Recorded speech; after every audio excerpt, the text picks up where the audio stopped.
It was the blood of those, and they asked God, "How much longer, Lord, till you avenge our brothers?" And God said, "Just a little while longer."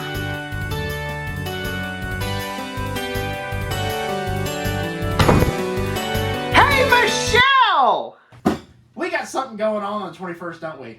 You mean March 21st? Yes, I do. Oh, are you talking about the spring break block party? I am. Right. Where on earth am I going? You're going to be at Witten Baptist Church, which is 6773 Macon Road. It's right on the corner of Witten and Macon, across from the Walgreens. We're going to have free hot dogs. I like free. Popcorn, snow cone machine, and cotton candy. Also, it's not just food.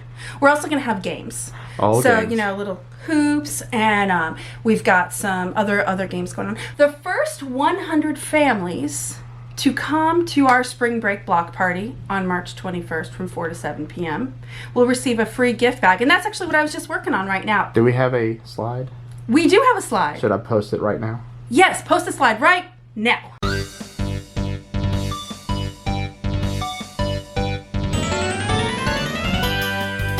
Good evening, and welcome to Sunday Night Bible Study with Pastor Josiah Shipley of Witten Baptist Church. We're going to continue our study of the book of Revelation. We are in chapter 16. We'll get through probably 7 verses tonight. So let's go ahead. This is part 14 in our series, so if you're new to this and haven't been checking it out thus far or haven't had the opportunity, go back at Witten Media Ministry on YouTube, and there's an archive of all of this series on Revelation, all 14 videos we've done leading up to this point. We've gone in order, an introduction to Revelation, different views, chapter 1, 2, as you know, we're going on and on and on. And here we are in chapter 16. This is part 14, and here we go. I'm going to read verses 1 through 7 of chapter 16 of the book of Revelation. I'm reading out of the ESV. Then I heard a loud voice from the temple telling the 7 angels, "Go and pour out on the earth the 7 bowls of the wrath of God." So the first angel went and poured out his bowl on the earth, and harmful and painful sores came upon people who bore the mark of the beast and worshipped its image. The second angel poured out his bowl into the sea, and it became like the blood of a corpse, and every living thing died that was in the sea. The third angel poured out his bowl into the rivers and springs of water, and they became like blood. Then I heard the angel in charge of the water say, "Just are you, O Holy One, who is and was, for you brought these judgments. For they have shed the blood of saints and prophets, and you've given them blood to drink. It's what they deserve." And I heard the altar saying, "Yes, Lord God the Almighty, just and true are your judgments." Okay, very good.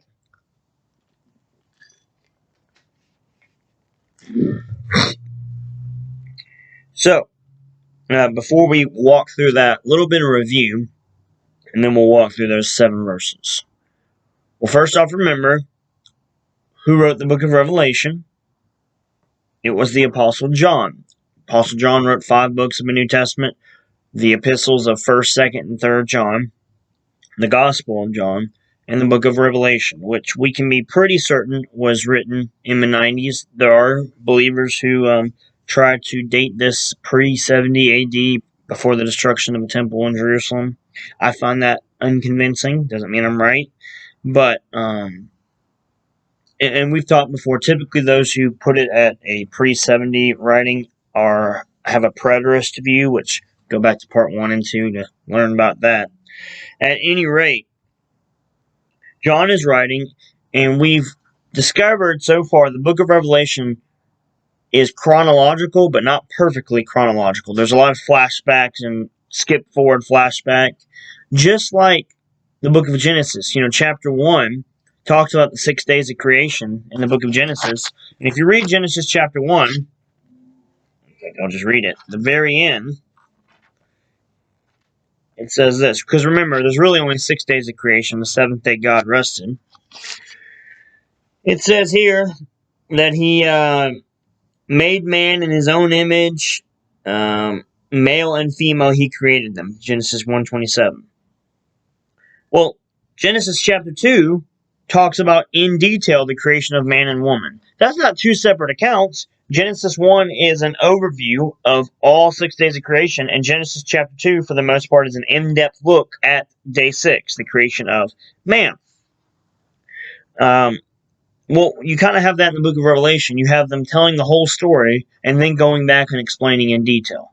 What we're reading in chapter 16 immediately precedes the second coming of Jesus and the setup of the millennial reign. Well, that's not until chapter 19. Chapter 17 and 18 are an in-depth look at the causality of what happens in chapter 16. Okay? So chronologically, chapter 16 ends where chapter 19, the return of Christ, begins. Chapter 17 and 18 are just an in-depth look at these bowls of wrath in chapter 16.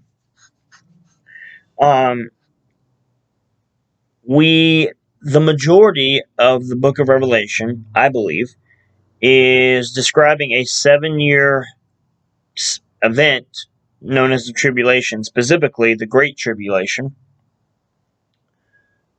I believe the rapture already happened back in chapter 4, but there's still Christians on earth because there will be a revival and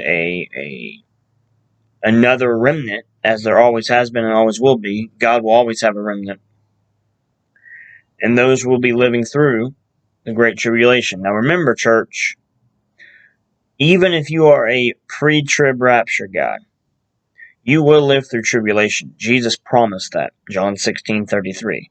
What I'm referring to is the Great Tribulation, okay? The day is coming, church, where Pastor Jeff says it often, each other is all we're going to have. That day is coming, as it already is for some of our brothers and sisters elsewhere in the world. Therefore,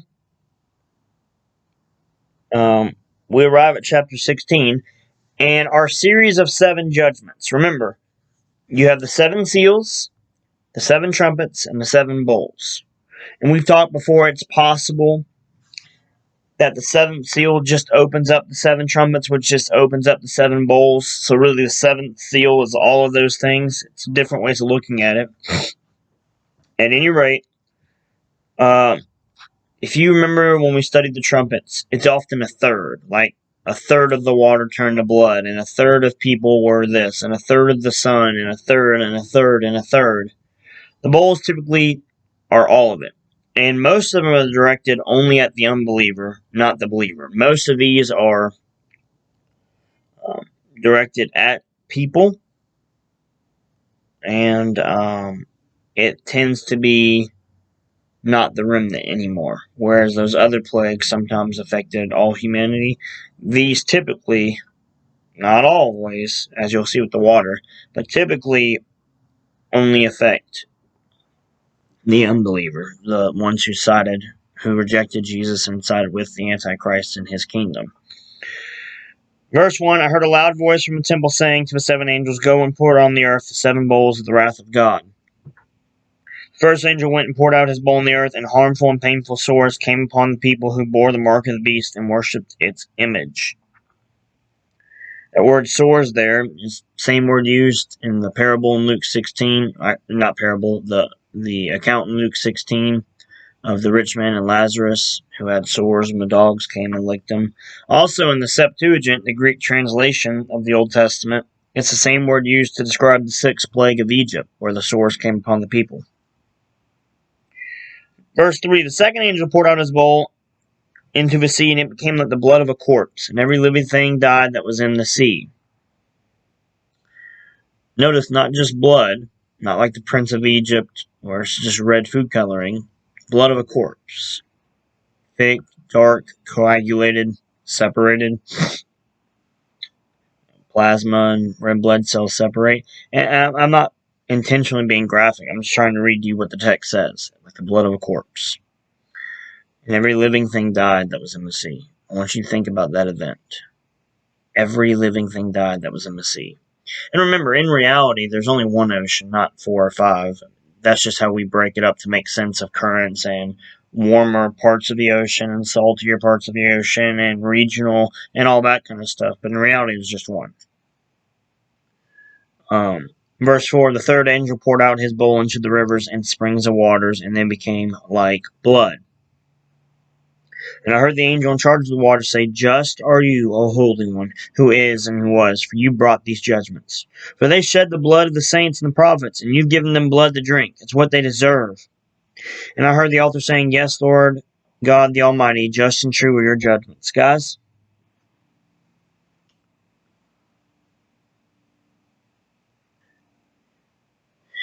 if we elect a judge, or appoint a judge, I should say, and that judge never dealt out judgments for people who broke the law, we would call that a bad judge. Okay? If we all agree with the laws of the Lamb, and this judge's job was to execute judgment, punishment, consequences for the breaking of that law, and this judge never did that, we would consider that a bad judge because there would be no justice. People would say, okay, well, he stole from me, I'd like my stuff back. And if the judge said, no, we would say that's a bad judge. Well, God is not a bad judge. And as Pastor Jeff said in his sermon this morning, there will be an eye for an eye and a tooth for a tooth again. There will be judgment. There will be justice. There will be justice in the end. See, excuse me.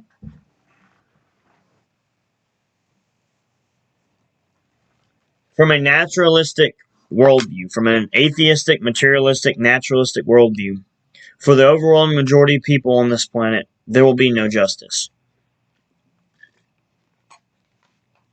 I was just watching a debate with Dr. John Lennox and Dr. Peter Atkins on Unbelievable on YouTube. And John Lennox said this. He said to the other gentleman, Dr. Atkins, who is an atheist, John Lennox is a Christian, he asked the atheist, in your worldview, for the overwhelming majority of people on this planet who are not rich, wealthy, and power, they will never see justice. And the atheist said, yep, that's right, they won't. And he said, and there's also no purpose for them. And the atheist professor said, yep, that's correct. There's no purpose and there's no justice. That's just the way it is.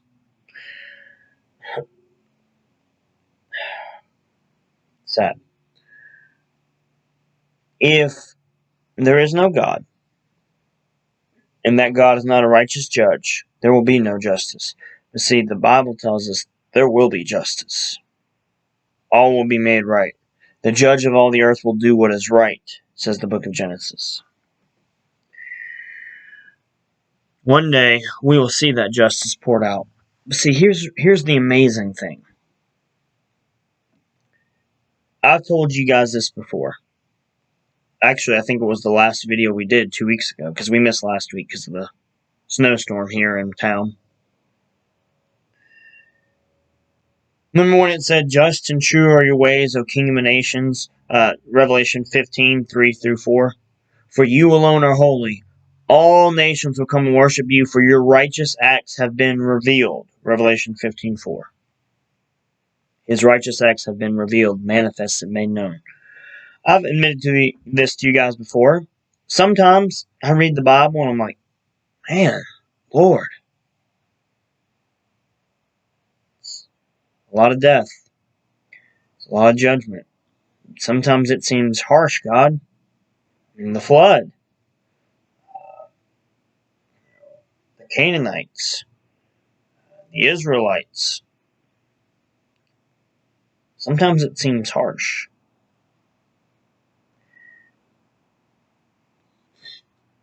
Sometimes I don't understand what God is doing. And of course you can say, well, yeah, but he allowed this and he allowed that, and I get all that, and that's all true. But at the end of the day, he's God. Okay?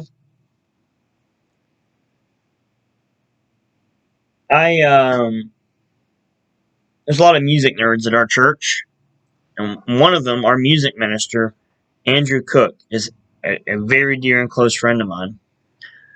And when we were in college together, there were several times where I went to his orchestra thing.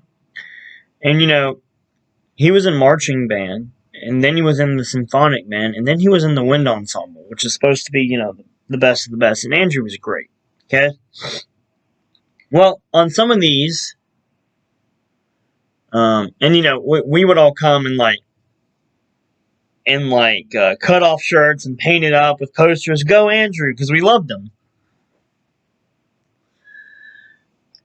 Well, I'd get there a little early and get seated, and everyone would be practicing individually. And it sounded terrible. I mean, it sounded like that campfire scene from Blazing Saddles. I mean, everyone was like, I mean, there was no unison. It was a cacophony of noise, and it sounded awful. And I was like, man, these are the best of the best. This sounds terrible. And then somebody stood up and pulled out their little stick and started counting. I'm probably not doing it right. Just started doing that. And then everyone who was playing individually, who individually sounded like there was no purpose, no rhyme or reason, started playing in unison together. And the best way I can describe it is it sounded like one noise. It sounded like one noise. And the trombonist who was practicing by himself, it sounded like there was no purpose to it, and I didn't understand. Now I could hear the purpose in that one beautiful cacophony of noise. And the girl with the little flute, who when she was playing by herself, it made no sense. Now it made sense to me why she was doing it. And over here with the tuba, and over here, and I'm just seeing all this. I'm like, wow, now I get it. Now I get what was going on. See, individually, when you looked at certain events, they don't make sense. But one day, guys, according to Revelation 15:4, his righteous acts are going to be revealed. And we will all see and agree that it was the good, righteous, just, and merciful thing to do. Now, how that will happen, I don't know, but I know it will. And I've got to trust that right now God is writing that symphony. And when I see the individual pieces that don't make sense, I just got to trust that's a part of a bigger symphony that I don't understand. He's done it time and time again. Time and time again. Think about Genesis 50:20. Joseph said to his brothers, "As for you, you meant evil against me, but God meant it for good, to bring about this present result, the survival of many people." Joseph was sold into slavery by his brothers, and they meant that for evil. But God meant that for good. Because he was sold into slavery, because he rose to power in Egypt, because he knew about the famine and he had the storehouses, he was able to provide food for his family, those 70 people that would be the nation of Israel. And their bloodline survived when they should have died because Joseph was sold into slavery.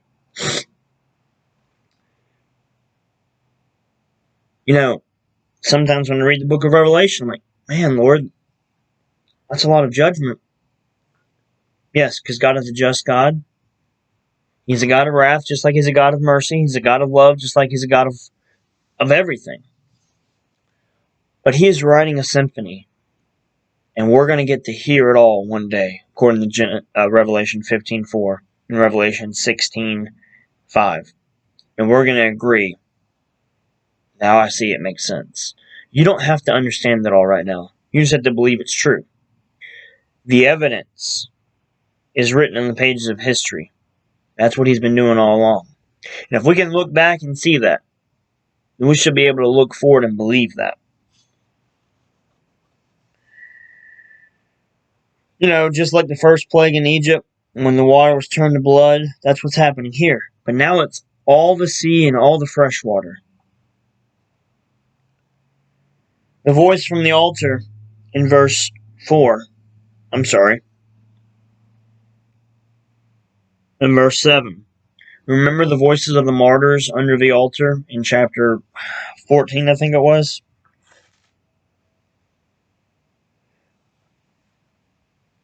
It was the blood of those, and they asked God, "How much longer, Lord, until you avenge our brothers?" And God said, "Just a little while longer." And that's what's happening here. All right. We'll pick up with the fourth bowl, verse 8, chapter 16, verse 8, next week. Guys, remember, God is writing a symphony. And just because you don't get to see all of it right now, just like me sitting in there listening to them warm up, doesn't mean there's not a symphony. You just haven't heard it yet. But the symphony writer will reveal it in his timing, not yours. That's okay with me, because he knows what he's doing, I don't. Thank you guys for listening. As always, with these Witten videos, if you find any particular helpful, share them on your private page. As always, go and subscribe to Witten Media Ministry on YouTube. Like us on Facebook, Witten Baptist Church. I love you guys very much. Don't forget to tune in Tuesday nights for Tuesday Night Bible Studies Live.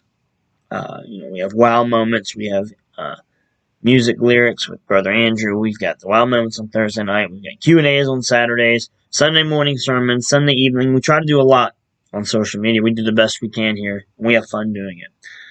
I love you guys very much. Tune in next week for the rest of Revelation chapter 16. And I will see you guys next time. Bye.